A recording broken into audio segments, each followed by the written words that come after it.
Tutaj mamy tablicę z roku 1960, ale styknie ją ino obrócić, bo ona właśnie odpadła. W armii kajzerowskiej służyło około 100 000 Żydów.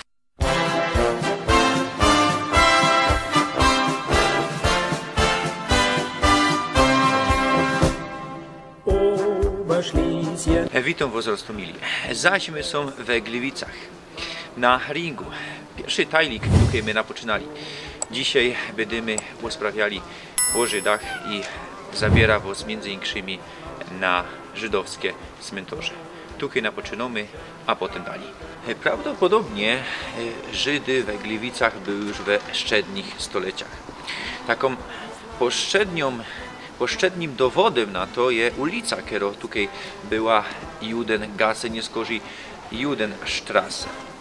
Pod koniec XVI stulecia, w latach 80. tego stulecia, na zicher Żydy, jeśli tutaj były, musiały opuścić Gliwice. Związane to było z patentem nietolerancyjnym dla Żydów za czasów reskirowania Habsburgów na tych ziemiach.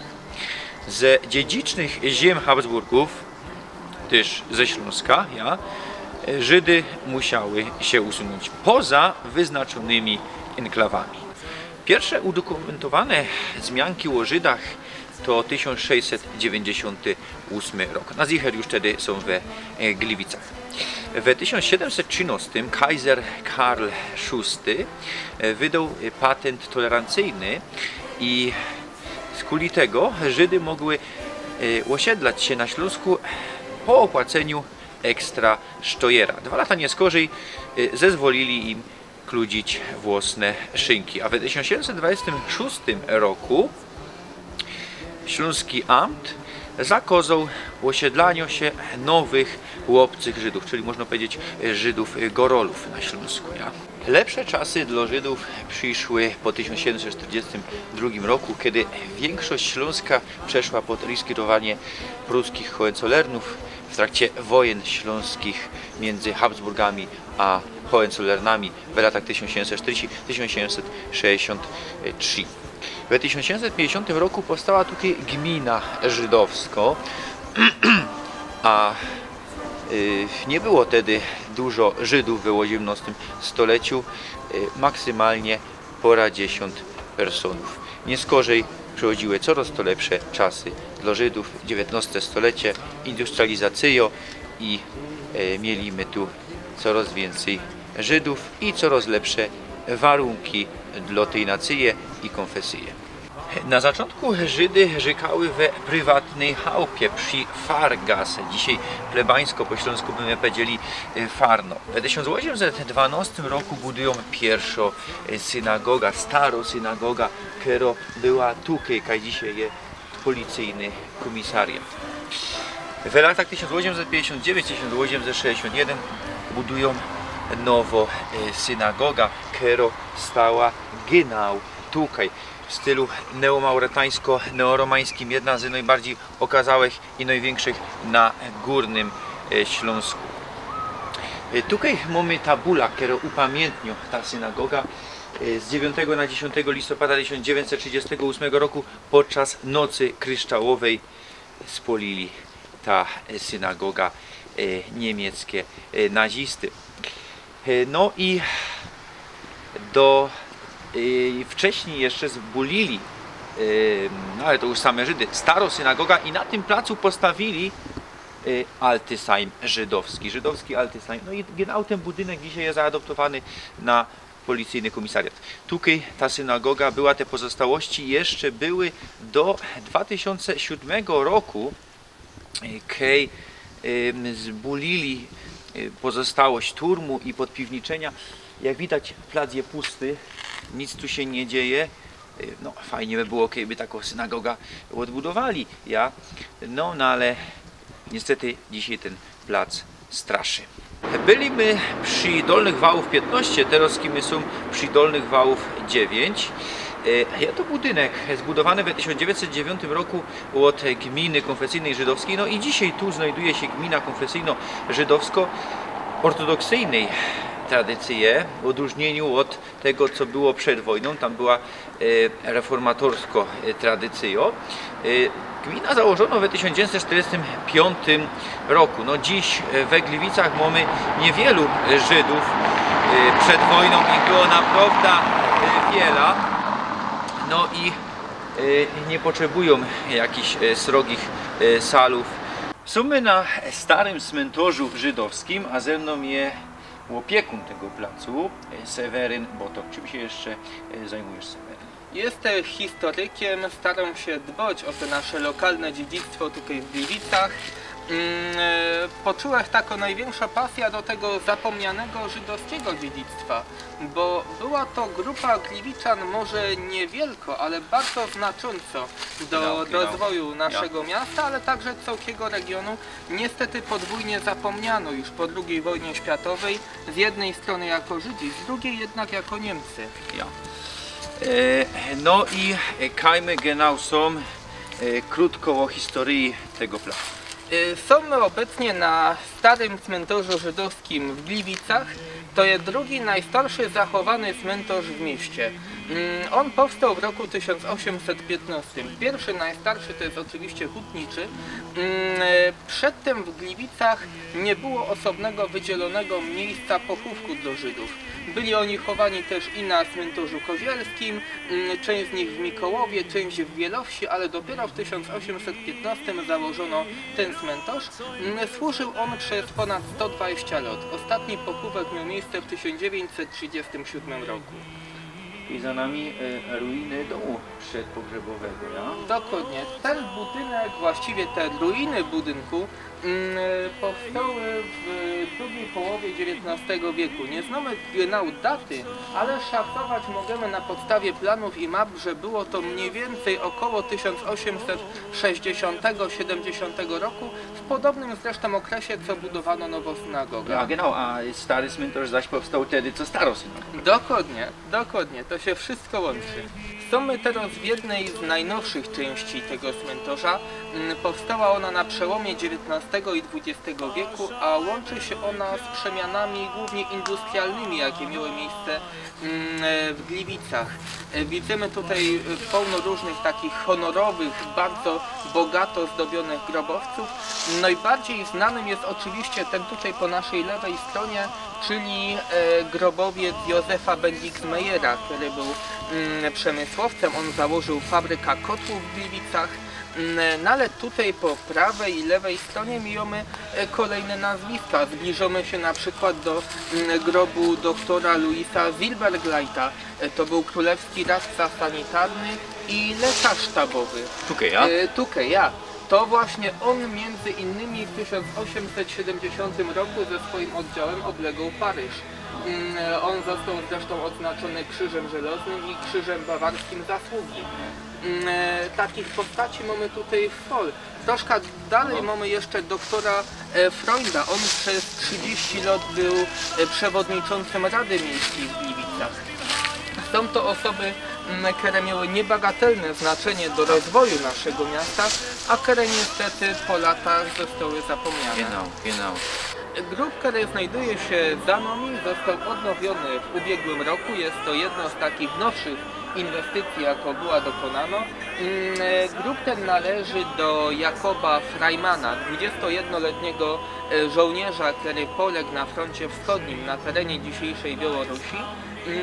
Obok niego jest także upamiętniony starszy brat Max. Max poległ na samym początku wojny, w 1914 roku. Niestety jego ciała do dzisiaj nie odnaleziono. Są my teraz na najstarszej kwaterze tego Friedhofa, no? Dokładnie. Tak jak ja powiedział, cały ten Friedhof był założony w 1815 roku. W dużej odległości od miasta, zresztą ten teren był troszkę taki wykluczony. Tutaj kątek dalej, bliżej placu Piastów była nawet miejsko-szubienica jeszcze w tamtym czasie. To był taki teren niechciany. Wtedy też w Gliwicach nie żyło dużo Żydów, było ich tam około 40 osób. Bez już tych pierwszych pochówków do dzisiaj nie zachowało się dużo. Tej najstarszej Macewy, Arona Danzigera z 1815 do dzisiaj my nie znodli. Niewykluczone, że ona z biegiem czasu została zniszczona, być może się przewróciła, może jeszcze ją kiedyś znajdziemy.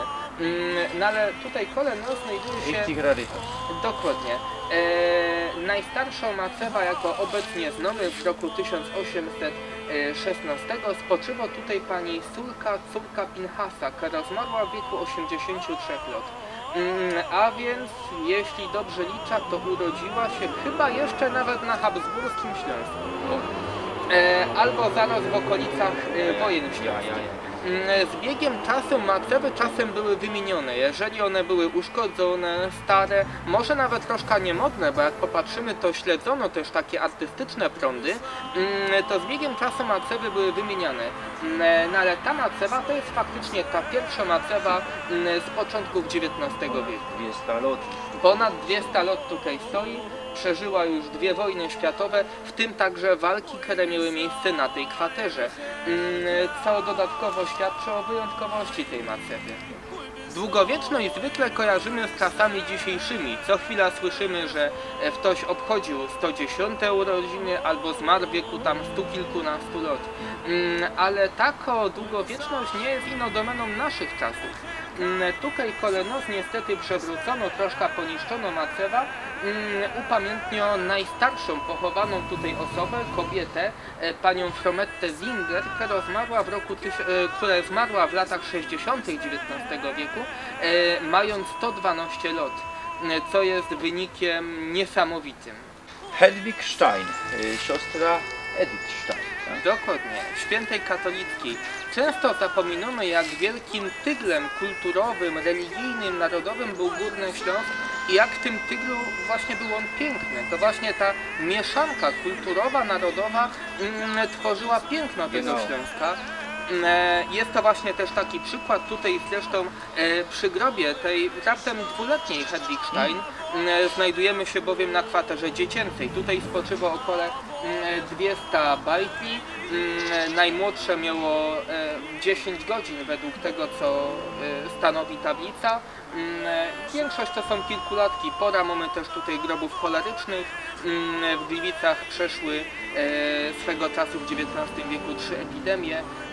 Bez już niestety te zarazy dużo życia zabrały. Natomiast to jest właśnie to miejsce, przy którym można się pozwolić na takie 5 minut refleksji na temat tego, jak kolorowy, jak wieloetniczny, wielokulturowy był Śląsk i co tak naprawdę my stracili przez te 50, raptem 70 lat. Genau. Więcej o Edith Stein godom wetajliku po Lublińców, kto nie widział, to niech się tam kuknie. Ponownie znajdujemy się przed grobowcami honorowymi. Familio, które przed chwilą upamiętniłeś, to familio Troplowic. Jest ona nierozerwalnie złączona z historią Gliwic. Salomon Troplowic, założyciel tego rodu, był pierwszym żydowskim radcą miasta. On dostał się do rady w 1848 roku, a wcześniej w Gliwicach założył winiarnię. On sprzedawał te wina na początku na ulicy Bytomskiej, później na ringu. Te wina były bardzo dobrej jakości, zresztą dostarczył je nawet na dwór królewski. No ale najbardziej znaną osobą jest jeden z wnuków Salomona, Oskar Troplowic. Urodził się on w Gliwicach w 1863. W wieku 7 lat wyjechał z Gliwic. Zaczął swoją działalność w Hamburgu, tam też wykupił i rozwinął firmę Bayersdorfa, była to firma farmaceutyczna i zaczął tam wcielać w życie niektóre swoje wynalazki. Wśród nich była pasta do zębów, był taki plaster samoprzylepny na rany, ale najbardziej znany wynalazek powstał na początku wieku XX, do dzisiaj zresztą produkowany, mianowicie zapakowany w taką legendarną puszeczkę creme Nivea. Ta puszeczka, którą tutaj pokazywam, pochodzi z polskiej wytwórni w Poznaniu jeszcze z lat 30. XX stulecia. Musimy pamiętać, że firma Troplowica bardzo szybko się rozwijała.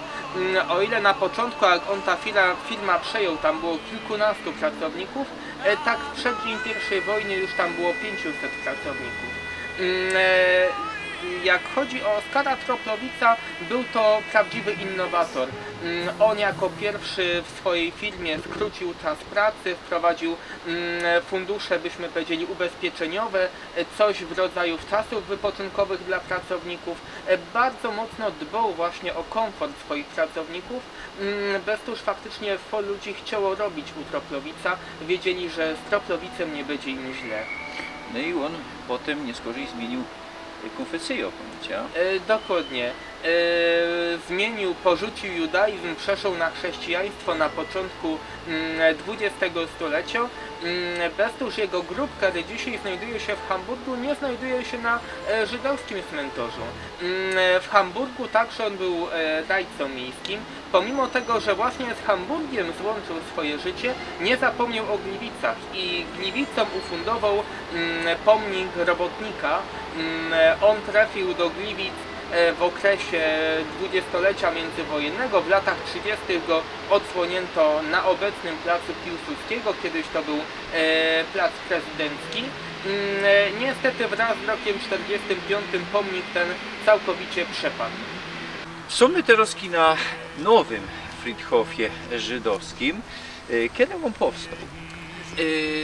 Nowy Friedhof, na którym my są, został otwarty na początku XX stulecia, genau w roku 1902, a w 1903 w listopadzie otwarto ten oto okazały budynek, który jeszcze będziemy oglądać. Otwarcie nastąpiło przy asyście władz miasta, przy licznym udziale mieszkańców, a otwarcia dokonał rabin dr Wilhelm Münz, który otwierając ten Friedhof powiedział, że z grobu wyrasta kwiat nieśmiertelności. Kiedy my tak dzisiaj chodzimy po tych przynajmniej 100, a czasem nawet 200 latach, patrzymy na te groby, patrzymy na tych ludzi, którzy jednak budowali ten Śląsk, który my dzisiaj znamy, nie sposób się z tym nie zgodzić i nie wejść trochę w taką zadumę. I tu mamy kwatera staroniemiecko, ja? Dokładnie. A tu jest już kwatera A po polsko, drugiej ja? stronie kwatera polsko.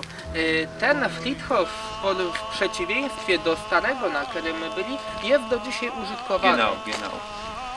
Powojenną rzeczywistość na Górnym Śląsku, właśnie odniemczanie, zamazywanie śladów po dawnych mieszkańcach widać także tutaj. Za naszymi plecami tam, za murem znajduje się cmentarz lipowy. Powstał w podobnym okresie, troszkę nawet wcześniej jak ten. I po II wojnie światowej ludzie, którzy byli tutaj chowani, którzy zamawiali groby, no często kamieniarze wykorzystywali stare niemieckie groby. Robiono taki recykling. Teraz, kiedy te groby się rozpadają, to coraz częściej pokazują właśnie te trochę niewygodne, trudne wydarzenia. Dobrym przykładem może być ten grób.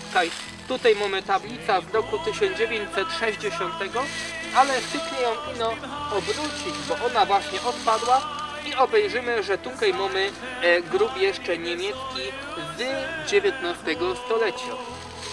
Takich przykładów tutaj także na innych cmentarzach, nawet na centralnym, nie brakuje. Jak się tutaj przejdziemy, obejrzymy pol różnych grobów, nawet ten tutaj drzewa, tutaj widzimy ślady obróbki. Tutaj niegdyś było czyjeś imię, nazwisko, tutaj mamy jeszcze literka H, by była data urodzenia, śmierci, początek 1800. Mamy ślad pomocowania jakiejś dekoracji. No, jeżeli on był z Friedhofu katolickiego, tu mógł być Jezus, Maryja, tu mogła też być gwiazda Dawida, jeżeli on był stąd. Ale widzimy, że to wszystko zostało bardzo dokładnie, bardzo tak pracowicie wykute, co by tych śladów nie było. No ale jak widzimy, historia jest falsza niż praca ludzkich rąk. Bestuż widzimy. Takie sytuacje są też na innych Prawda, wiele tego tu jest. nie pokażemy wszystkiego w kadrze, bo będziemy musieli ino o tym gadać, ale Seweryn mi pokazał. Tutaj fest ciekawa sprawa. No i fest rzadko. Dynkmal z I wojny światowej. No tych dynkmalów wam pokazuje wiele, no, ale to jest dynkmal Żydów. Niemieckich Żydów z I wojny światowej, którzy bili się w armii niemieckiej. Ja genau w okresie lat 30., 40. propagandy nazistowskiej społeczeństwo przyjęło taki mit, że właśnie ci Żydzi uciekali od walki, że to ci Żydzi zadali właśnie ten legendarny cios w plecy, że to oni doprowadzili do porażki Niemiec, co jest oczywistą bzdurą. W armii kajzerowskiej służyło około 100 000 Żydów. To stanowiło mniej więcej taki odsetek, wiele faktycznie odsetek wynosił Żydów w społeczeństwie. Około 12 000 z nich poległo na froncie I wojny światowej, a 2 000 dorobiło się stopni oficerskich i krzyży żelaznych. Ta danina krwi, którą Żydzi zapłacili w czasie I wojny za swoją ojczyznę, bo musimy pamiętać, że Żydzi, którzy mieszkali w Niemcach, to byli Żydzi reformowani. Oni byli silnie zasymilowani, oni samych siebie postrzegali jako Niemców, a różnili się ino wyznaniem. To też widzimy w czasie plebiscytu, w Gliwicach nawet doszło do nabożeństw w intencji pozostania przy Niemcach. Kiedy doszło do Tajlunga Śląska, bardzo często ci Żydzi, którzy pozostali po polskiej stronie, przenosili się nazad do Niemiec, bo czuli się w pełni związani z tym państwem, postrzegali jako swoją ojczyznę. Niestety później zostało to całkowicie zapomniane, zostało to zakłamane i tak naprawdę ta prawda ma do dzisiaj problem wylej z powrotem na wierzch.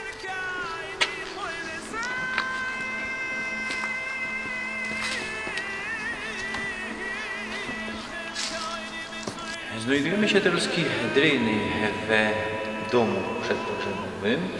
Dzisiaj jest to Muzeum Żydów Dolnośląskich. Ten budynek powstał, tak jak żeś powiedział, w 1907 roku. Trzecim było otwarcie. 1903. No i kajmy genau teraz są w głównej sali, ja? Są teraz w tak zwanej hali ceremonialnej. Po hebrajsku ten budynek nazywał się Beit Tahara, czyli genau dom oczyszczenia. To było miejsce, w którym przygotowywano ciało do pochówku, było ono rytualnie obmywane, było uoblekone w rytualne ubiory. Potem na tej hali ceremonialnej odbywały się, byśmy to powiedzieli, po prostu pożegnanie bliskiego, a następnie przez te drzwiże, które są w tamtej ścianie, ten zmarły był wyprowadzony na Friedhof. Jako ciekawostka mogę dodać, że podle tradycji ciało powinno mieć bezpośredni kontakt z ziemią w momencie, kiedy jest zakopywane do grobu. Kiedyś nie było problemu, bo ciało było w całunie, ale jaki potem był problem, kiedy się obowiązkowo pojawiły truły. Trzeba było wywiercić malutkie dziurki u dołu albo z wierzchu tej truły i kiedy ta truła była zakopywana, to siłą rzeczy troszkę tej ziemi tam do środka wleciało. Teraz już my są we Muzeum Genau. Muzeum powstało w 2015 roku, ja? I tu jest 4. roz. Pierwszy roz, że był, co jeszcze nie było tu tej muzealnej instalacji. Drugi roz na nocy Muzeum chyba Łańskiego roku. Godą kierują, takie to jest fajne, to muszę tu przyjechać, obejrzeć to akuratnie i chyba 5 godzin, że tu był. I wtedy akuratnie Richtich mógł się nad tym pochylić, no ale i tak czasy komunizmu, że już tam kilku przyleciał, bo że do doktora się ujął. No i dzisiaj 4. roz. Naprawdę jest to Richtich fajny plac i też mogę powiedzieć chyba najlepsze muzeum, najtańsze muzeum z tych najlepszych. W ten sposób jakby to ująć, no bo ino złotek się płaci za wchod, a naprawdę się werci. No i tu nie ma takiej propagandy, można powiedzieć, tu jest akuratnie pokazano mapa Górnego Śląska, nie ino ta pod polskim rozkierunkiem, ja, i no to co mamy teraz też pod czeskim rozkierunkiem, ja. Są my tak jakby pierwszej sali wystawowej, nie? Bo tam był taki wstęp, średnie stolecia i tak dalej. To już XIX stolecie, nie? Genau. Tutaj mamy początek XIX stulecia, jeszcze końcówka XVIII. To jest bardzo ważny okres dla historii Żydów w tej części Europy. To jest okres takiej reformacji, takiego otwierania się, liberalizmu. To jest pokłosie tak zwanego ruchu haskalicznego. Ruch haskaliczny jest też określony żydowskim oświeceniem. On zakładał właśnie odejście od tej ortodoksji, od tego tradycjonalizmu. On zakładał uczenie się własnej historii, własnego języka, ale jednocześnie stawaniem się obywatelami państwa, w którym się żyje, czyli stawaniem się Niemcami obywatelsko, chociaż religijnie nadal się pozostawało Żydami. Władze państwa też robiły pierwsze kroki w tym kierunku, co by tych Żydów zacząć asymilować. Dowodem tego może być ten dokument, który tutaj się znajduje w tej gablocie. To jest edykt emancypacyjny, wydany przez króla pruskiego w 1812 roku. Ten dokument zakładał, że Żydzi będą częściowo wyrównani w prawach, będą tak zwanymi krajowcami, ale w zamian za to muszą przyjąć nazwiska. Wcześniej nie posługiwali się nazwiskami i muszą wszystkie dokumenty prowadzić w języku żywym, takim powszechnie rozumianym, czyli na przykład po niemiecku albo po łacinie.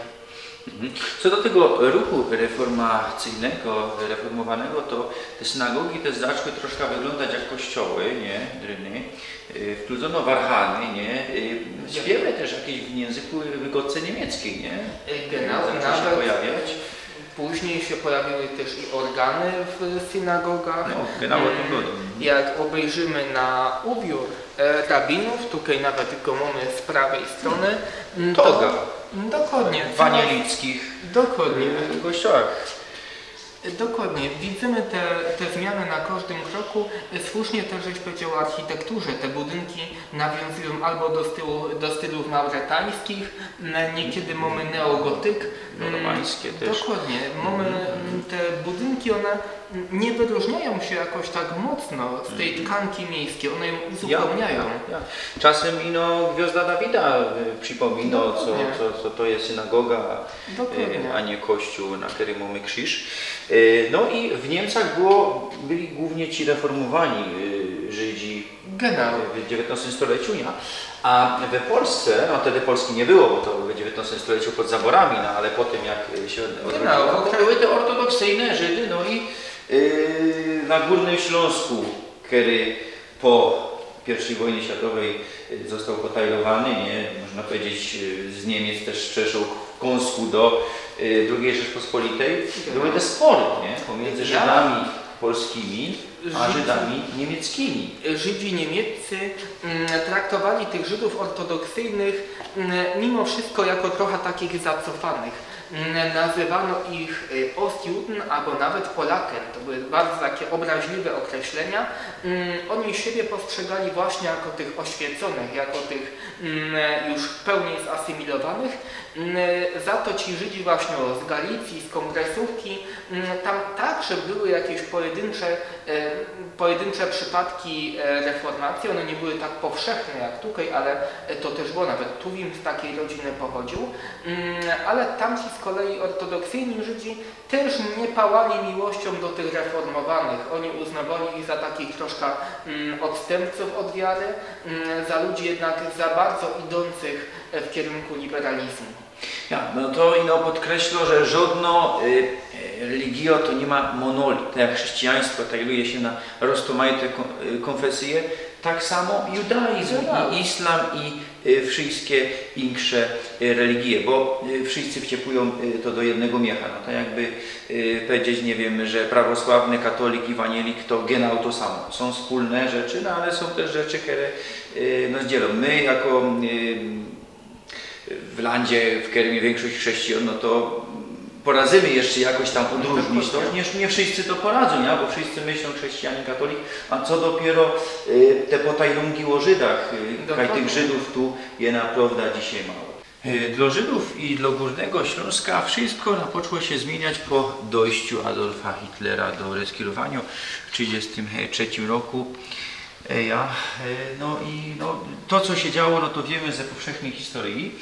Co się działo ze śląskimi Żydami, gliwickimi Żydami, co generał w latach 39-45, za czasów II wojny światowej, tutaj na Śląsku, szczególnie w Gliwicach, działo się z tymi Żydami, co tutaj było? Przede wszystkim Gliwicy, a szerzej górnośląscy Żydzi nie byli bierni wobec tego, co się dzieje. Już w 1933 roku utworzono tak zwaną petycję Bernheima.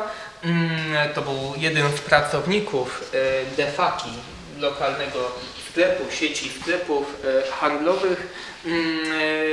To była petycja, która zaskarżała do Ligi Narodów działania nazistowskiego rozkierunku wobec Żydów, bo podle konwencji górnośląskiej wszystkie mniejszości, jakie żyły na tym obszarze plebiscytowym, podlegały ochronie.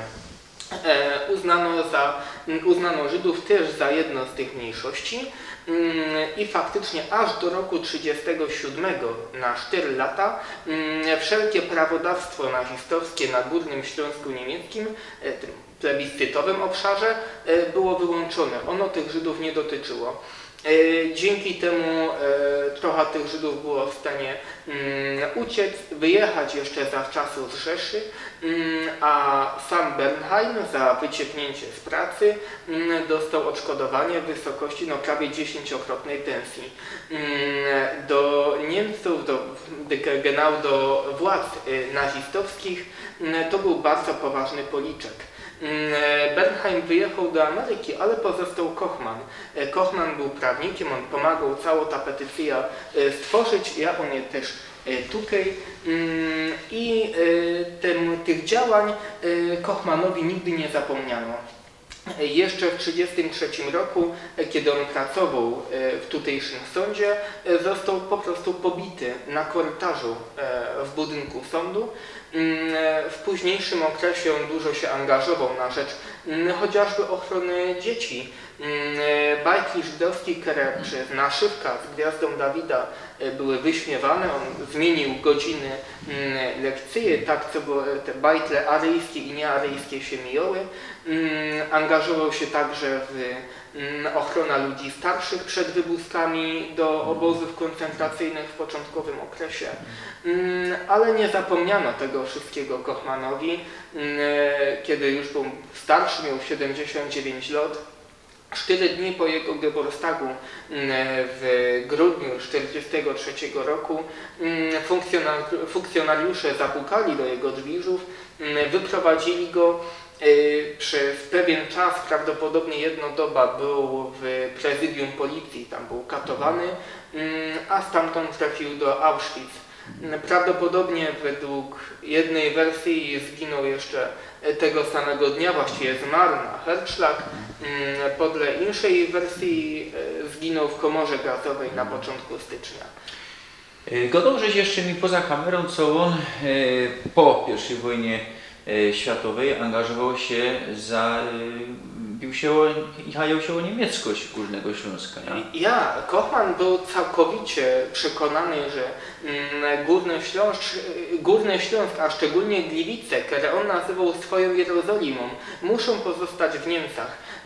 Bardzo aktywnie angażował się politycznie na rzecz pozostania tych terenów w Niemcach, do tego stopnia, że z uwagi na zagrożenie swojego życia musiał uciekać do Berlina.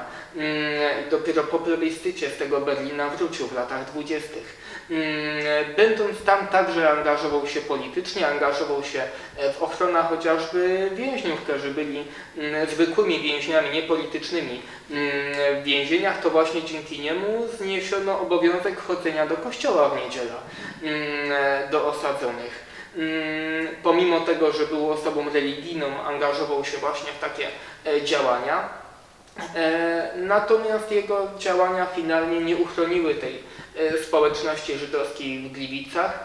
Z samego miasta wywieziono około 600 osób do obozów koncentracyjnych, głównie do Auschwitz.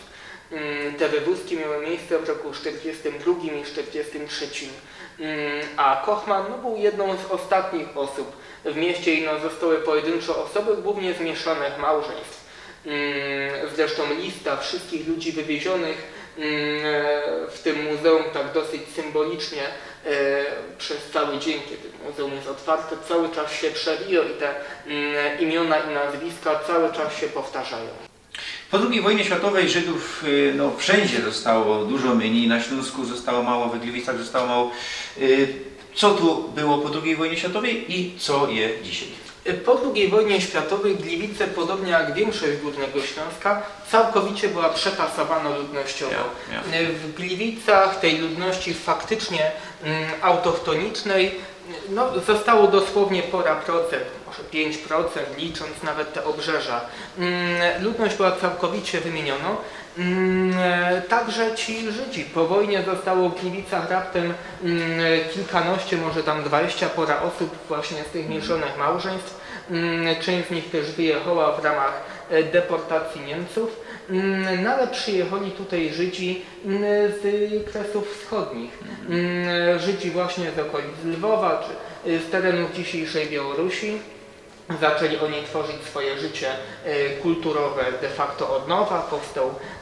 Powstało Towarzystwo Społeczno-Kulturowe Żydów w Polsce, oddział w Gliwicach, który funkcjonuje zresztą do dziś. Była swego czasu nawet stołówka żydowska i w latach 45-6 w Gliwicach tych Żydów było całkiem sporo, było jakieś 900 osób. A więc podobny odsetek jak w roku 1939. No ale po roku 1968 ten odsetek zaczął bardzo gwałtownie spadać. Jeszcze niedawno się gadało o jakichś tam 20-25 osobach. No dzisiaj tak naprawdę to jest garstka, to jest tam paranaście osób. Więc niestety te nowe życie, jakie powstało po II wojnie światowej, dzisiaj też powoli zamiera. I być może jesteśmy świadkami tego, jak cała ta epopeja Żydów na Górnym Śląsku od XIII stulecia właśnie na naszych oczach powoli zamiera i gaśnie. Miejmy nadzieję, że jeszcze się trochę to podtrzyma, ale niestety w tym kierunku to idzie. Roztomili, na dzisiaj kończymy. Ja pięknie dziękuję Sewerynowi Botorowi. Moglibyśmy jeszcze wiele gadać o Żydach, ale nie chcemy robić godzinnego tajlika. Prosimy do tego muzeum i ja Was proszę za 2 tygodnie na film, między innymi o Sobiszowicach, tam też o czasach II wojny będziemy gadać. Coś jeszcze chcesz rzeknąć na koniec naszym widzom? Ja bardzo dziękuję za cierpliwość, jeżeli dotarliście do tego momentu. Zapraszam też do odwiedzenia Starego Friedhofu, które odwiedziliśmy. Stary Friedhof ma też zajta na Facebooku. Jeżeli macie daleko do Gliwic, albo jesteście w ogóle poza granicami, a ciekawi Was ta historia, to tam na bieżąco są ciekawe posty, przybliżamy ta historia, tam jest też kupa zdjęć, bo jest to bardzo urodziwe miejsce, a do tego tam też można się zawsze skontaktować, umówić się na indywidualne zwiedzenie z przewodnikiem i poznanie historii tego miejsca.